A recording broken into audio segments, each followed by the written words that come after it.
बीरबल का नगर निकाला। कहानी। एक बार अकबर बादशाह ने बीरबल से रुष्ट होकर उनको आगरा शहर छोड़कर कहीं और चले जाने का आदेश दिया। आदेश पाकर बीरबल किसी दूर के गांव में भेष बदलकर रहने लगे। वहां उनको किसी प्रकार की परेशानी नहीं थी। बीरबल एक स्वाभिमानी व्यक्ति थे, वह बादशाह के बिना बुलाए नहीं आ सकते थे। एक दिन बादशाह को उनकी याद आई और बीरबल के लिए उतावले होने लगे, लेकिन किसी को उनका पता ठिकाना भी नहीं मालूम था।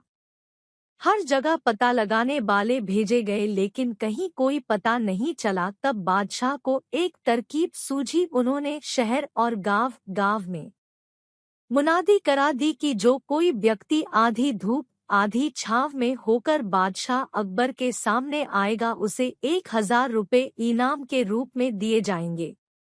यह खबर सारे शहर और गांवों में फैल गई। जो भी सुनता उसके मुंह में पानी आ जाता, लेकिन किसी को कोई उपाय नहीं सूझ पाया। यह खबर बीरबल के कानों तक भी पहुंच गई। बीरबल समझ गए कि बादशाह ने उन्हें तलाशने के लिए ही यह युक्ति अपनाई है। बीरबल ने स्वयं अपने हाथों से एक खाट को बुना और एक पड़ोसी गरीब किसान को देकर कहा, इस खाट को अपने सिर पर रखकर बादशाह के सामने जाना और निवेदन करना कि मैं आपके सामने आधी धूप आधी छांव में आया हूँ, अतएव इनाम मुझे मिलना चाहिए।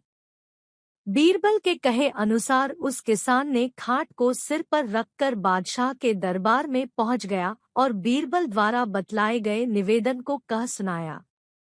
बादशाह समझ गए कि यह इस किसान के दिमाग का काम नहीं है और किसान से बोले, सही सही बताओ, यह उपाय तुमको किसने बताया है? किसान ने सारा हाल सच सच वर्णन कर दिया। हुजूर, एक बीरबल नाम के ब्राह्मण ने, जो कुछ दिनों से हमारे गांव में आकर रह रहे हैं, मुझे ऐसा करने की अनुमति दी है।